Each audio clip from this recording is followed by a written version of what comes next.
பத்திரிகையாளர் திரு ஆர்கே நம்முடன் இணைகிறார். சார் வணக்கம். முதல் முறையா தேமுதிக திமுகவோடு கூட்டணி அமைச்சிருக்கு.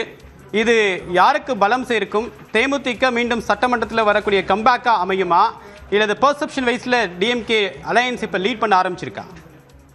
தேமுதிகவுக்கு கொள்கை கோட்பாடுகள் உண்மை கிடையாது. அவர்கள் மிக தெளிவாக சொல்லிவிட்டார்கள். யார் அதிக சீட் கொடுக்குறாங்களோ அங்க போயிருவான்னு சொல்லிவிட்டாங்க.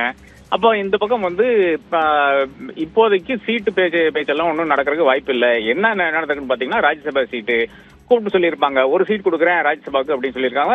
கடகடன்னு ஓடி வந்து சேர்ந்துட்டாங்க. ஏதாச்சும் ஒரு இடத்துல ராஜ்யசபாக்குள்ளாலேயோ இல்லை சட்டசபைக்குள்ளாலேயோ இருக்க வேண்டும் என்பது எல்லா கட்சியினுடைய விருப்பமாக இருக்கும். இதுல இப்ப பிரேமலதா முதல் முறையாக இல்லை என்றால் சுதீஷோ இல்லை என்றால் விஜய் பிரபாகரோ அந்த அடிதடி சென்ன முடிஞ்சிட்டு யாருன்னு டிசைட் பண்ணிட்டு ஏதாச்சும் ஒருத்தர் நம்ம இப்போ பாராளுமன்றத்துக்கு போக போறாங்க. நிச்சயமா அந்த கட்சிக்கு ஒரு பெரிய விஷயமாகத்தான் பார்க்கிறேன். இதுல ஒன்றும் மாற்று கருத்து இருக்க முடியாது. பேரம் பேச முடிஞ்சு விட்டது, அவ்வளவுதான். இப்ப ஒரு பக்கம் இந்த வட மாவட்டங்கள்ல வட மாவட்ட தொகுதிகளில் இருக்கக்கூடிய இந்த தாவேகா இன்ஃப்ளூயன்ஸை தேமுதிக வருகையின் மூலமா ஓரளவுக்கு மட்டுப்படுத்த முடியும்னு நினைக்கிறாங்களா? இதுக்கு பின்னாடி தேமுதிகவை இவ்வளவு நம்பர்ஸ் கொடுத்து கொண்டு வரதுக்கான காரணம் என்னவாக இருக்கும்? இவ்வளவு நம்பர்ஸ் எல்லாம் ஒண்ணும் கிடையாது. நம்பரே நான் பேசல தானே அவங்களும் சொல்றாங்க.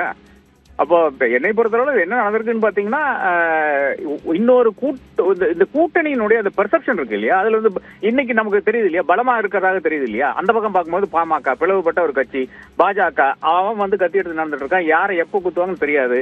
அதிமுகக்குள்ளாலேயே சலசலப்புகள் வந்து கொண்டிருக்கின்ற ஒரு வேலை. அப்ப இதுதான் இருக்கிறது. மதுரையை தவிர மதுரையில் இருக்கின்ற அழகிரியினுடைய சப்போர்ட்டர்ஸ் அதிமுக சென்றிருக்கிறார்கள். அதை தாண்டி ஒரு இடத்துல கூட அதிமுகவுக்கு புதிதாக திமுக நபர்கள் போனார்கள், இல்லை என்றால் வேற யாராச்சும் போனார்கள் கிடையாது. அப்ப இந்த பெர்செப்ஷன் வார்ல இன்னைக்கு திமுக காங்கிரஸ் கூட்டணி ஏறத்தாழ ஜெயிக்கிற மாதிரி தான் எனக்கு தோற்றமளிக்கிறது. அந்த பெர்செப்ஷன் வார் இன்னைக்கு திமுக ஜெயிச்சிருக்கு. உங்களுடைய கருத்துக்களுக்கு மிக்க நன்றி திரு ஆர்கே.